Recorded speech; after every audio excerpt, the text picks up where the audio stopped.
Bismillahirrahmanirrahim. Assalamu alaikum students. Welcome to our 25th lecture of MTH 108 Business Math 1. Today we will continue with our chapter 8, which is about mathematics of finance. In our last lecture we have studied the definition of interest. Then what do we mean by the principal, and what is the interest rate, and how this interest rate plays role in determining the interest. Then we have seen an example of simple interest and the formula to determine the simple interest. In the formula we have seen that given the principal amount, the interest rate and the number of period, we can easily find the simple interest. Then we have studied what do we mean by the compound interest. That is basically, in easy terms, we can say that it is basically the interest on interest, and we have seen different examples in which the interest rate and the number of compounding periods were not given in the same duration. So first we have to rewrite them in the same duration, and then by using the formula for the compound interest we have calculated it, and then we have also seen the comparison of the simple interest and the compound interest in the form of graph, that how compound interest is greater than simple interest. And compound interest depends on two things, that is whenever we have a large period of time, the value of an investment will be greater, and if the interest rate is greater, then again the value of investment will be bigger. After the comparison, in our last lecture we have seen that what do we mean by the single payment computations. In single payment computations we have just used the compound amount formula. Then after finding the compound amount formula and looking at some examples, we have used this formula to determine different things or different parameters occurring in the formula. For example, the present value or the principal amount. The formula comprises of 4 parameters, that is the compound amount S, the principal amount P, the interest rate I, and the number of compounding periods is N. By knowing any 3 of the parameters we can determine the 4th parameter. In the case of present value, we have seen that by knowing the parameters our required compound amount, interest rate and the number of compounding periods, we can determine the present value required to be on which the interest is earned. In further applications of compound amount formula, we have seen that if we are given the principal amount and we wish to obtain the required amount as the compound amount, for example the 2 times of our principal amount or the triple of our principal amount after some particular duration with some particular interest rate, then these things can also be found by using the compound amount formula. In the end of our last lecture we have seen the effective interest rate and the relation of the effective interest rate with the nominal interest rate. Okay, so this was all about our last lecture of this chapter of mathematics of finance. Today we will study 2 main things in this chapter, that is annuities and their future value and annuities and their present value. First we will discuss the annuities and their future value. But before discussing the annuities and their future value, first we define what do we mean by an annuity. An annuity is a series of periodic payments. For example, monthly car payment, which you have to pay every month up to some particular duration of time, regular deposits to savings accounts, or which you have to deposit up to some particular duration of time, for example insurance payments and so on. That is the amount of money which we pay in a series of periodic payments is called as annuity. We assume that an annuity involves a series of equal payments. That is, for example, in the case of monthly car payment, we have to pay, for example, 10,000 rupees every month for the period of 5 years. By equal payments, we mean that every month the amount will be the same. It is not the case that in first month we pay 10,000, in second month we pay 20,000, then again in third month we pay 10,000, and so on. In each payment the amount will be the same. Also, all payments are made at the end of a compounding period. For example, a series of payments are, each of which equals 1,000 at the end of each period, earn full interest in the next period and does not qualify for the interest in the previous period. For the interest in the previous period, that is, if we want to sketch this with the help of our timeline, this is our time in terms of years, 4 and so on. Then a series of payments are, each of which equals 10,000 at the end of each year, that is at the end of one period. A series of payment 1,000 is paid. Similarly, at the end of 2-year period, 2-time period, a series of payment R equals to 1,000 is paid. Similarly, the annuity after the 3rd year period will be the amount 1,000, and so on. So after each period the amount is the same, and the amounts, all the payments are made at the end of a compounding period, that is at the end of a first year period, at the end of the second year period, at the end of the third year, and so on. Why? Because at the end of each period, for example at the end of first period, they earn full interest in the next period, that is in the second period they will earn full interest, and they do not qualify for the interest in this previous period. Whatever we have paid at the end of first year will earn full interest in this duration. Whatever we have paid in the second year period will earn full interest in this duration, and so on.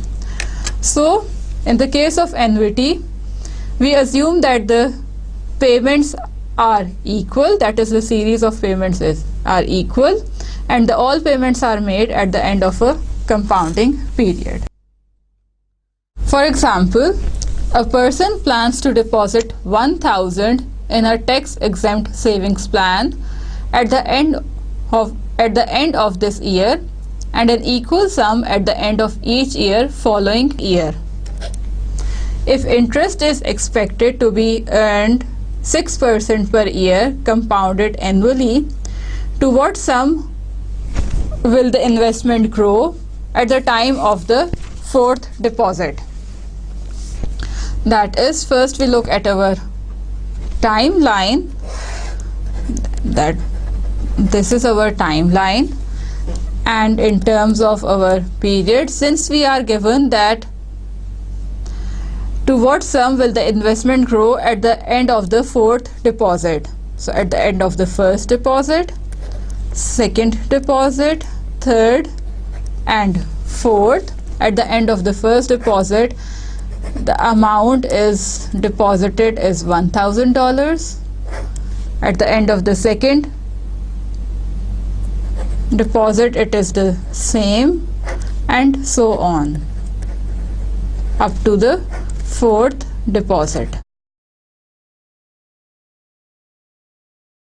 Interest is expected to be earned 6% per year compounded annually.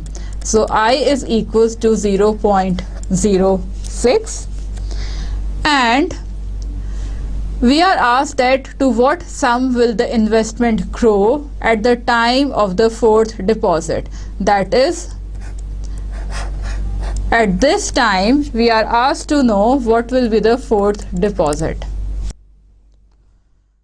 Okay, let Sn equals the sum to which the deposits will have grown at the time of the nth deposit, and we can determine the value of Sn by applying the compound amount formula to each deposit and determining its value at the time of the nth deposit.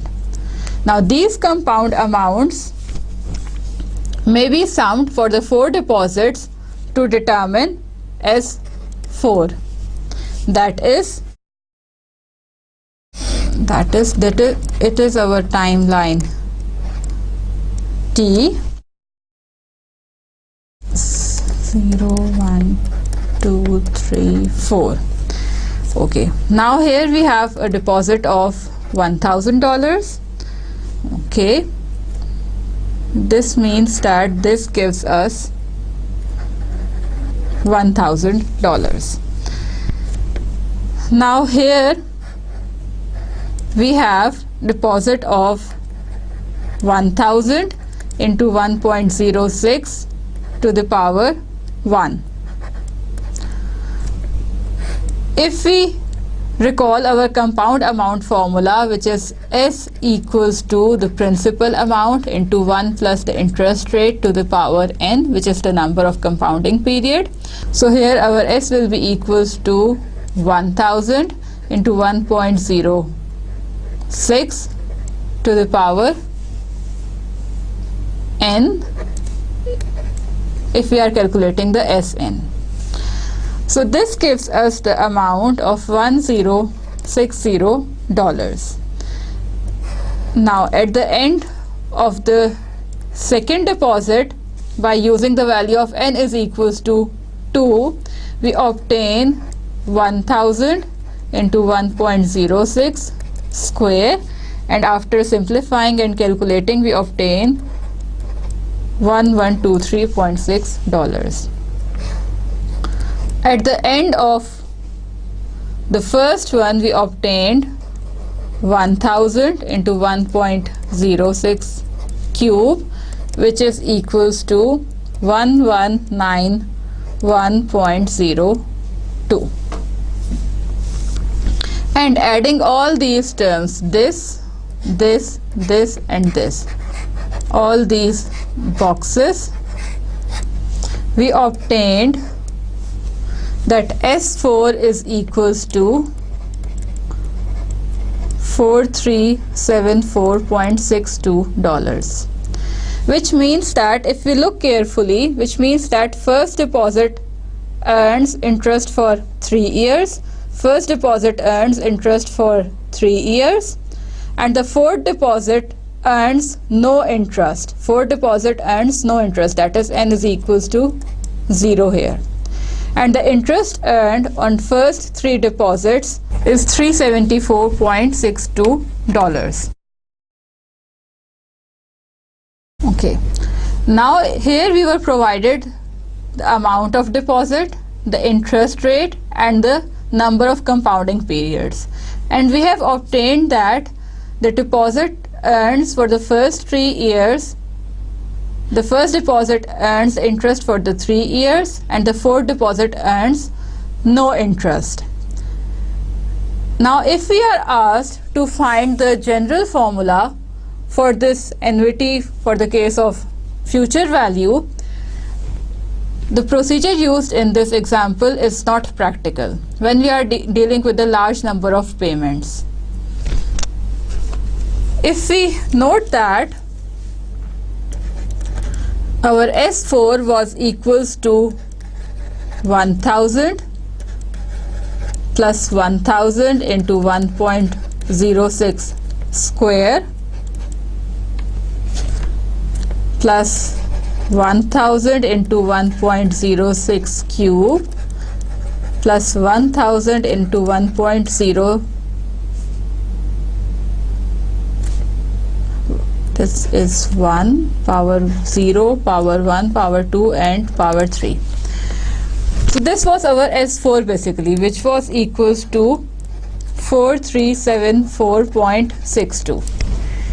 Now if we are asked to find the general formula, then in this case we can add the sum of all the 4 deposits, but when the number of payments are large, we cannot use this method to find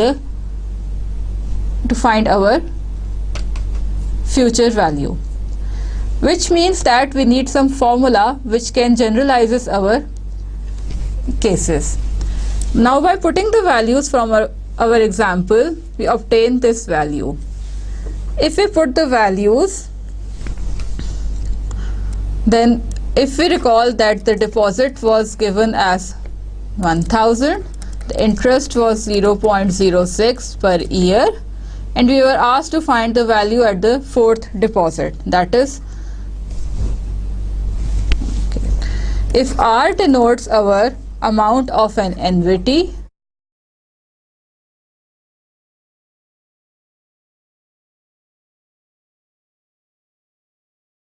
and I denotes our interest rate per year,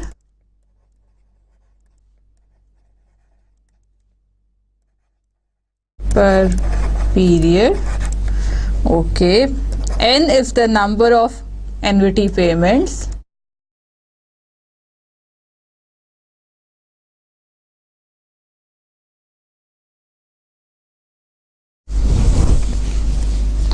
or N is also the number of compounding periods.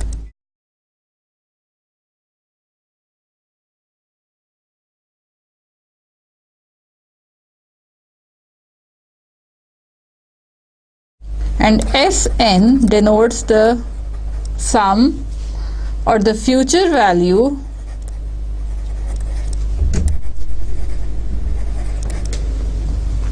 of the annuity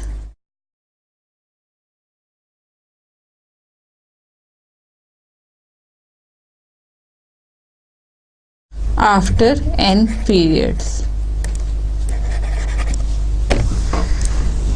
Then, knowing all these values, we try to formulate our general formula, that is, if we look at these values, S4 was equals to R plus R into 1 plus I plus R into 1 plus I square plus R into 1 plus I cube, which means that generalizing this, our Sn will be equals to R plus R into 1 plus I plus R into 1 plus I square plus so on up to R into 1 plus I to the power n minus 1.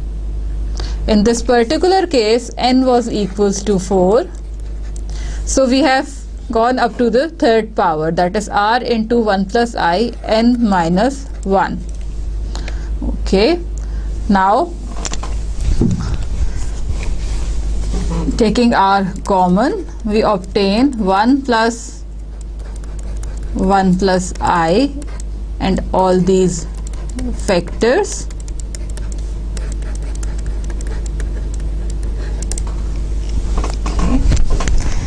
Now multiplying both sides by 1 plus I, we obtain 1 plus I into Sn is equals to R into 1 plus I plus, that is, every term is raised by a power and the last term will be raised by a power, which is n,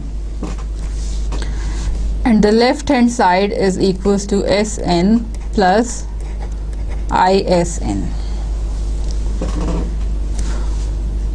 Now subtracting this equation from this equation, we obtained Isn is equals to R into 1 plus I to the power n minus R. Okay, and Sn is equals to, taking R common and dividing by I. So this is our formula for the present value, for the future value after n periods of time.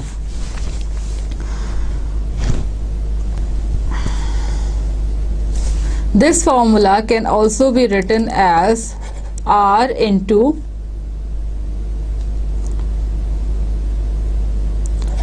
S sub n angle I, where S sub n angle I is the value in the brackets.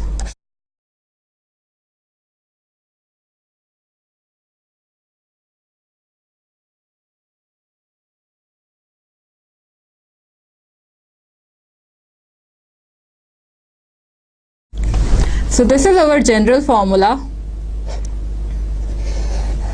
to find the future value after the number of annuity payments n, when the deposit amount is R.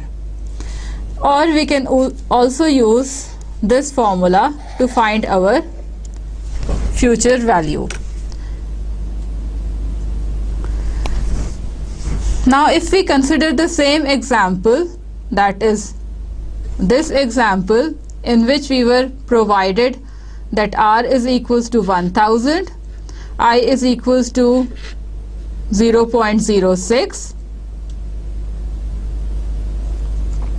and I is equals to 0.06 and n is equals to 4, then by using these values and using this future value formula, what do we get? We should get the same answer. Our formula Sn is equals to R into 1 plus I to the power n minus 1 over I. Now here R is equals to 1000, n is equals to 4 and I is equals to 0.06. Putting these values, we obtain S4 is equals to 1000 into 1.06 to the power 4 minus 1 divided by 0.06. This can be easily solved with the help of a calculator, and we obtained 1000 into 4.374 and we obtained 4374.62. That is the same amount of the future value which we have obtained by using our compound amount formula. So given any deposit amount, the interest rate per period and the number of payments and the number of annuity payments, we can easily find the future value. Second example says that a teenager plans to deposit $50 in a savings account for the next 6 years. Interest is earned at the rate of 8% per year compounded quarterly. What should her account balance be 6 years from now, and how much interest will she earn? Okay. So what information do we have here? The deposit R is equals to 50. The number n is equals to 6 years, but there is a question mark. We have to rethink that what is the value of n. Now the interest I is 8% per year, that is 0.08, compounded quarterly, which means that divided by 4, which is equals to 0.02. So n will be equals to 6 into 4, which is equals to 24 compounding periods.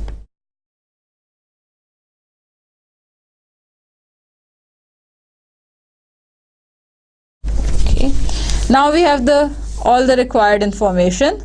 So we will simply put it in our formula, and this will be equals to 2s is equals to r into 1 plus I to the power n minus 1 divided by I. Solving this, we obtained 50 into 30.42 which is equals to $1512.09. So a deposit of $50 will give us the future value of $1,512 after 6 years at the interest rate of 8% per year compounded quarterly. We are also asked that how much interest will she earn, which means that is over this 6 period of time she will make 24 deposits of 50.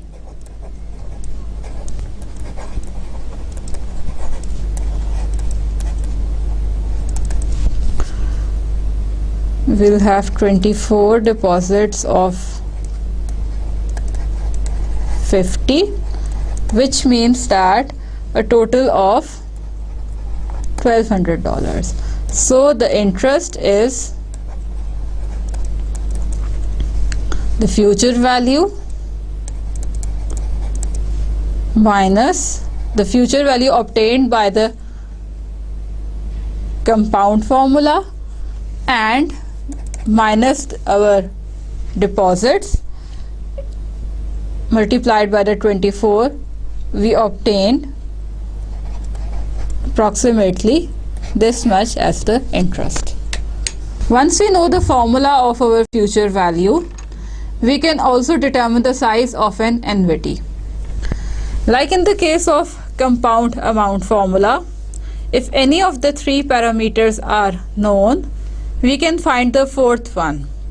For example, if the rate of interest is known, what amount should be deposited each period in order to reach the goal? That is, we have to find what amount should be deposited, means that we have to find the value of R. Our formula for the future value is Sn is equals to R into 1 plus I to the power n minus 1 divided by I. And if we are asked that what amount should be deposited, that is, we have to find the value of R, which is equals to Sn over 1 plus I to the power n minus 1 over I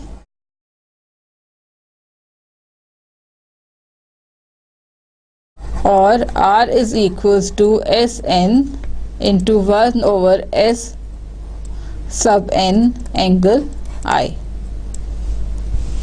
Okay, where this value corresponds to this value S sub n angle I. That is, we know the interest rate. In this formula again we have 4 parameters: the amount deposited, the interest rate, and the number of annuity payments or the number of compounding periods. Knowing these 3 parameters, we find our future value for that particular deposit. If we know the future value, the interest rate, and the number of annuity payments, then we can easily find that the value R, that is what amount should be deposited, so that we obtain our goal, where S sub n angle I is the series compound amount factor and 1 over S n sub angle I is the sinking fund factor. Either we can use the tables to find the values of these factors when calculating the future value or the amount deposited, or we can simply remember their values and use the calculator to solve them.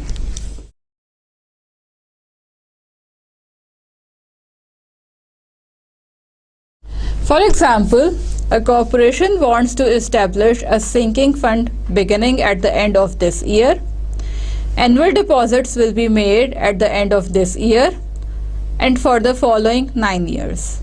If deposits earn interest at the rate of 8% per year compounded annually, how much money must be deposited each year in order to have $12 million at the time of 10th deposit? and how much interest will be earned. First we draw our timeline.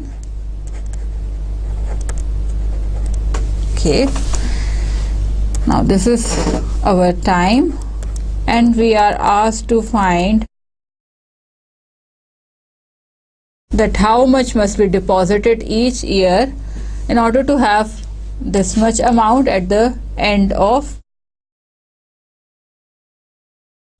time of 10th deposit. Okay, and we are given this value, that is we are provided the value S10, which is equals to 12 million. Fine. And what is the interest rate? The interest rate is 8% per year compounded annually, that is 0.08. And we have to find the value of our series of payment, that is the deposit R, which should be deposited at each term of period, so that we obtain our goal S10, the future value. Now we know our value of S10, that is the future value, which is 12 million. Okay, we know our interest rate, which is 0.08. We know the value of N, that is the number of annuity payments, which is 10, because we have to find, we know the value of N, which is 10. Then by putting these values in our formula, R is equals to S10 to 1 over S sub N angle I, we obtain 12 million into our I over 1 plus I to the power N minus 1, which is the value of our sinking fund factor. And by putting the values, we obtain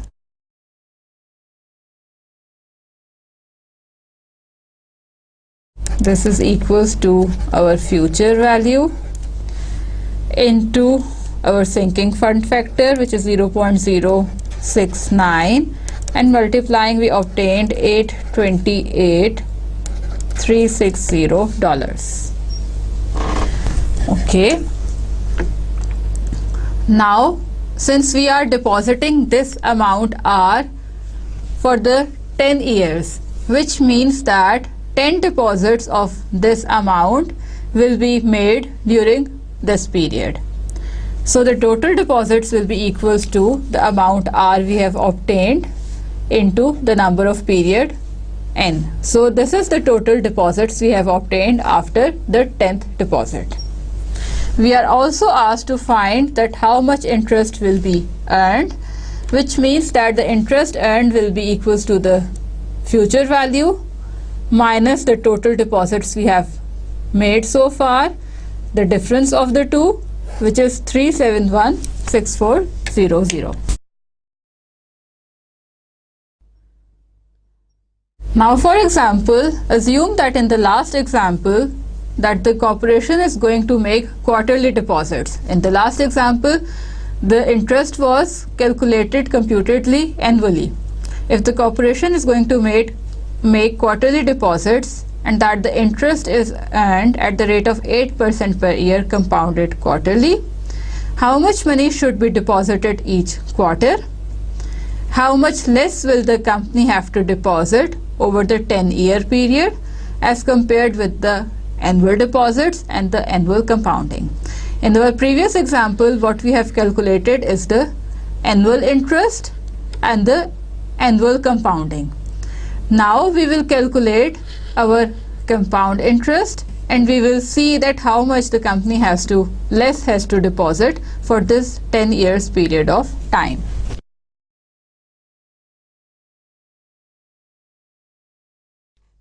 So what information we have? We have our S10 is equals to, now this will be S10 or somewhat more, we have to see. our SN is equals to 12 million.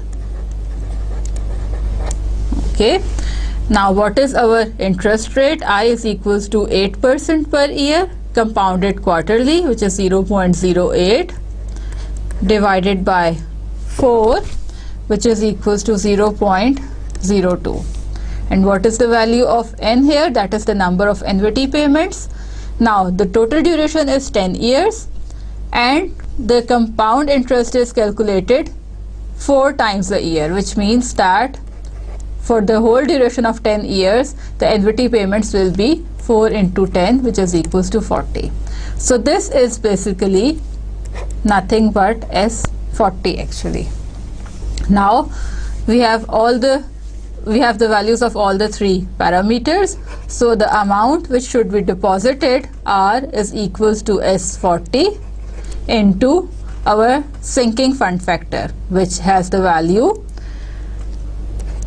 I over 1 plus I to the power n minus 1, which is equals to, by putting the values now, we obtained 1.010 here, power n minus 1, and simplifying we obtained 12 million into 0.0165, and simplifying we obtained $198,720. So this is the value of R, that is the amount we need to deposit. But N is equals to 40, which means that there will be 40 deposits of this amount. So the total deposits over the 10-year period will be equals to this into 40, which is 794,800. Further, we were asked that now how much money should be deposited each quarter. We have calculated. How much less will the company have to deposit over the 10-year period as compared with the annual deposits and annual compounding. For this, we have to compare the annual deposits with the annual compounding. Now from our previous example, the annual deposits were this amount, and here we have annual compounding is this amount, which means that $3,34,800 should be paid less under the quarterly plan. So by knowing the values of our deposit, interest rate, and the number of annuity payments, or by knowing the values of the interest rate, annuity payments, and our future value, we can obtain our 4th desired value. Now we come to the annuities and their present value. There are applications which relate an annuity to its present value equivalent. For example, we may be interested in knowing the size of a deposit which will generate a series of payment, that is an annuity for college, retirement years, or given that a loan, there should be a space in between, given that a loan has been made, we may be interested in knowing the series of payments or annuity necessary to repay the loan with interest.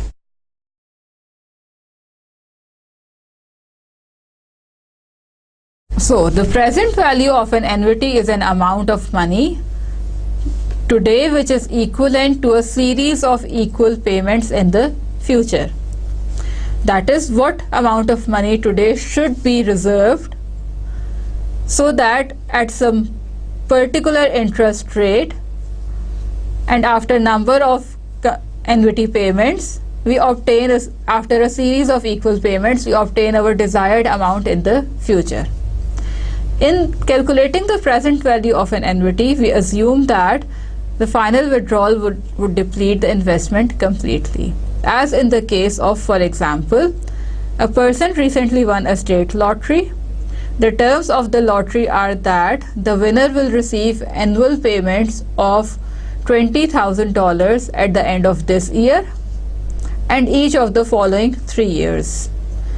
If the winner could invest money today at the rate of 8% per year compounded annually, what is the present value of the 4 payments? If capital A defines the present value of the annuity, we might determine the value of A by computing the present value of each 20,000 payments. Okay, first we draw timeline and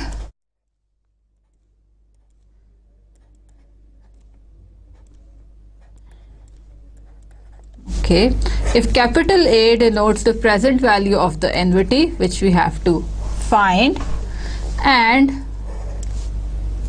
we might determine the value of A by computing the present value of each 20,000 payment, that is R is equals to 20,000 in each case.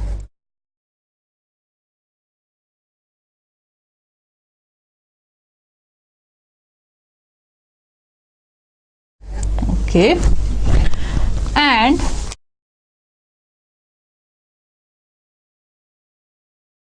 since our interest rate I is equals to 8% per year compounded annually, which means that this tells us that by using our compound amount formula, 20,000 into 1.08 to the power minus 1. By using our present value formula from our previous lecture, this is equals to 20,000 into 1.08 to the power minus 1, where our compound amount formula was S is equals to P into 1 plus I to the power n, and the present value formula was S into 1 over 1 plus I to the power n, or simply P is equals to S into 1 plus I to the power minus n. So after the first year term period, our compound amount or the deposit was 20,000. I plus the interest rate is 1.08 to the power minus 1, which is equals to 18,518.60 dollars. Okay, after the end of 2 terms, by putting the values in our present value formula, we obtained 20,000 into 1.08 to the power minus 2, which is equals to 17146.8. After the end of 3-year period, this will be equals to, simply by putting the value of n is equals to 3 in our formula, we obtained 15,876.6, and after the end of 4th year, by putting the values in our present value formula with n is equals to 4 now, we obtained 14,706, and adding all these 4 values,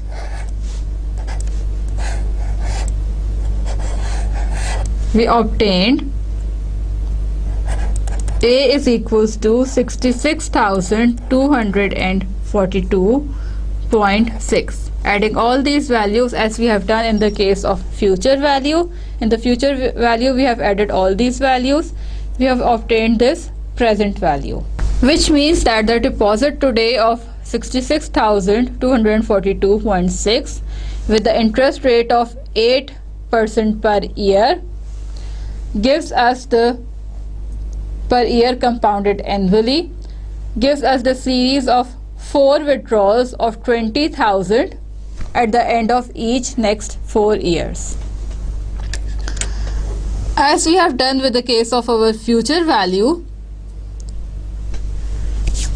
that we have formulated or found the general formula to obtain the future value of an NVT, we can also find the general formula for the present value of an NVT. If we, for example, if we have the large number of payments, then the method used in this example is not practical. So first we have to rename or give the names of our parameters. If capital R is the amount of an NVT,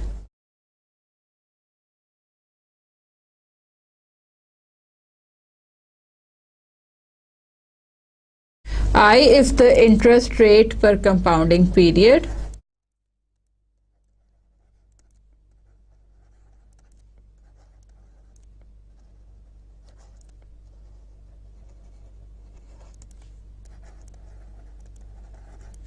okay, N is the number of NVT payments,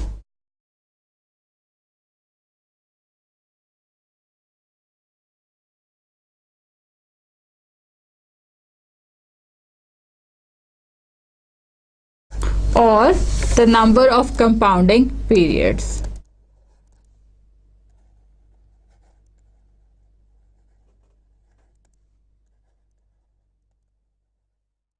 And capital A is the present value of the NVT.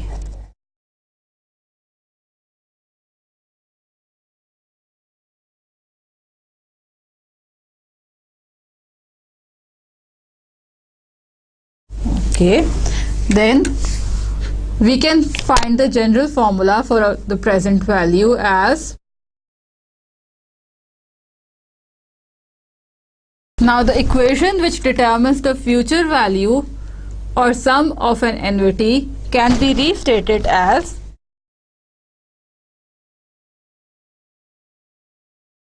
that is Sn is equals to R into 1 plus I to the power n minus 1 divided by I.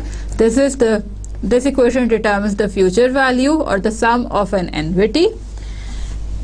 That is, if Sn is considered as the equivalent future value of the NVT, then the present value A of the NVT should simply be the present value of Sn, which means that A should be equals to Sn to the power 1 plus I to the power minus n.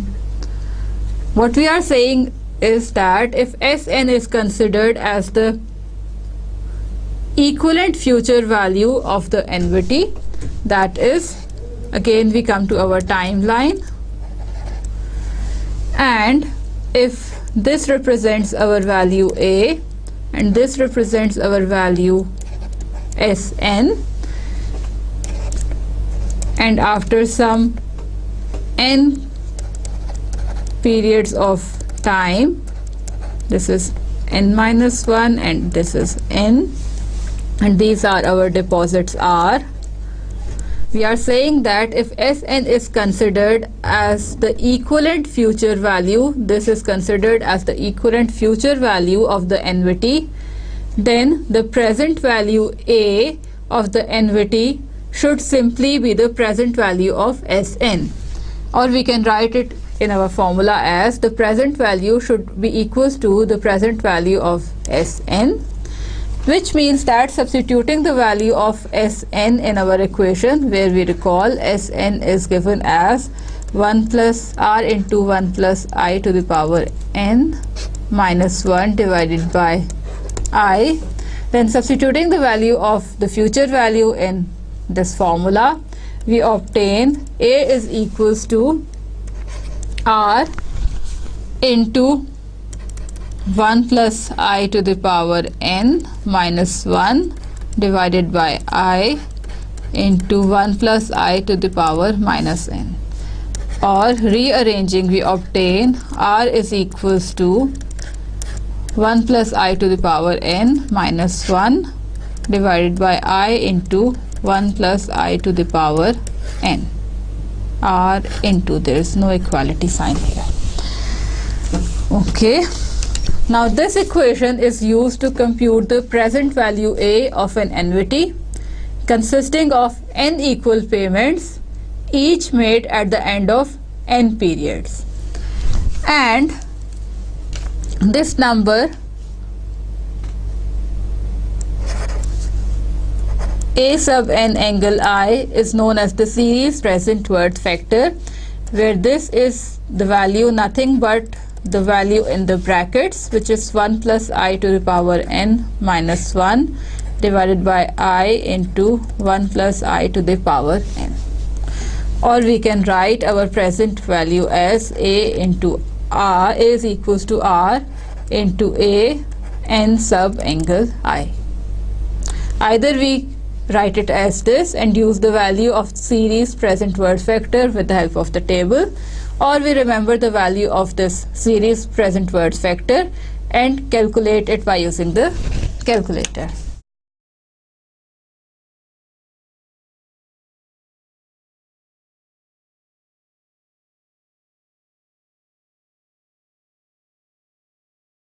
Okay, if we look at our previous example, that is this example, and we want to calculate the present value using our formula, then we were provided with the interest rate I is equals to 0.08, that is 8% per year, n was given as 4, and R was given as 20,000. Then by putting these values in our formula, A is equals to R into 1 plus I, which is 1 plus 0.08 to the power 4 minus 1 divided by 0.08 into 1.08 to the power 4. Simplifying or using the calculator, we obtained this is equals to 20,000 into 3.312, and multiplying we obtained $66,242.6. So by using the formula we have obtained the same value. Now our second example says that parents of a teenager girl want to deposit a sum of money which will earn interest at the rate of 9% per year, compounded semi-annually. The deposit will be used to generate a series of 8 semi-annual payments of $2,500 beginning 6 months after the deposit. These payments will be used to help finance their daughter's college education. What amount must be deposited to achieve their goal, and how much interest will be earned? Okay, so the information we are given is as R is equals to 2,500.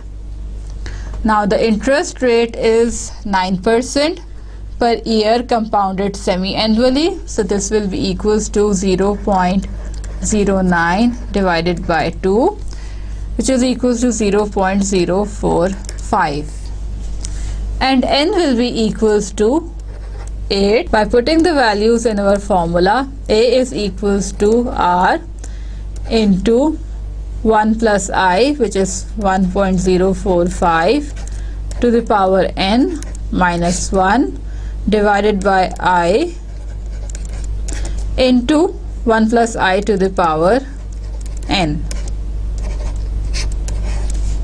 which is equals to 2,500 into 6.5958, which is equals to 16,489.73. But we are also asked to find the interest which will be earned. So the parents should deposit this much amount of money to achieve their goal, and the interest says that since this much amount will be deposited up to 8 years, that is 8 payments of this amount will be deposited. Then the total payments will be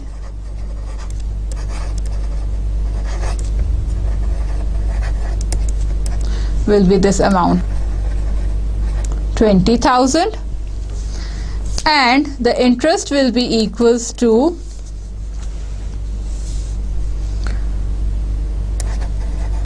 the 20,000 minus this present value, which is equals to $3,510.27. Now we have seen examples in which we were given with the deposit, the interest rate, and the number of annuity payments. We can easily find the present value, and by using all these 3 parameters we can also find the future value. If we are asked to determine the size of an annuity, that is, if we are given the present value A and we are asked to find R, that is the size of the corresponding annuity. For example, given a loan of $10,000 which is received today, what quarterly payments must be made to repay the loan in 5 years if interest is charged at the rate of 10% per year, compounded quarterly? Now the process of repaying a loan by installments is called the amortizing a loan. What information we have given in this example? First, we are given the value of A and we are given the value of A and we are asked to find the value of R, which means that the formula for the present value is R into our series present worth factor, which is A sub n angle I. Okay, which means that in order to find R, we will have A into the reciprocal of our present worth factor, which is A sub n angle I, and this is called as the capital recovery factor.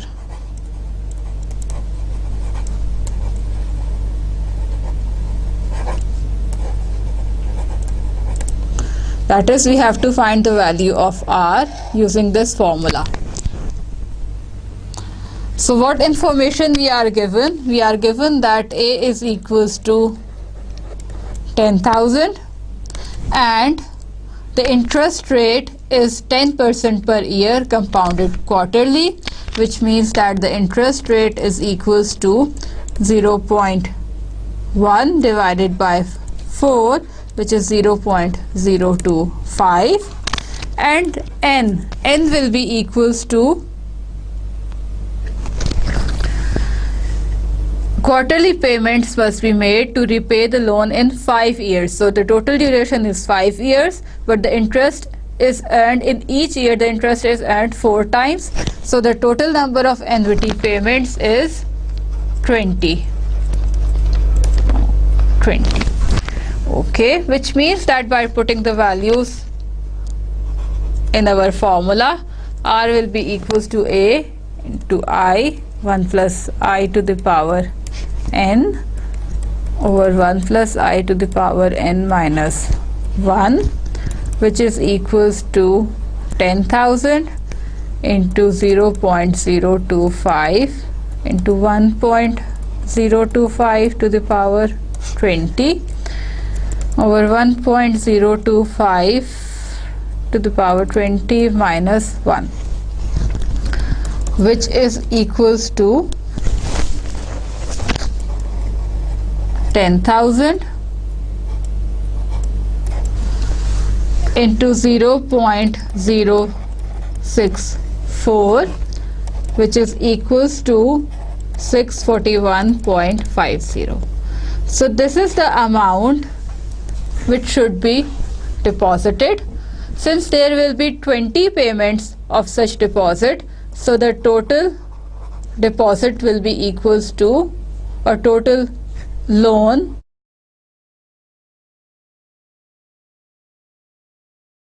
will be equals to 20 into 641.5, which is equals to this amount.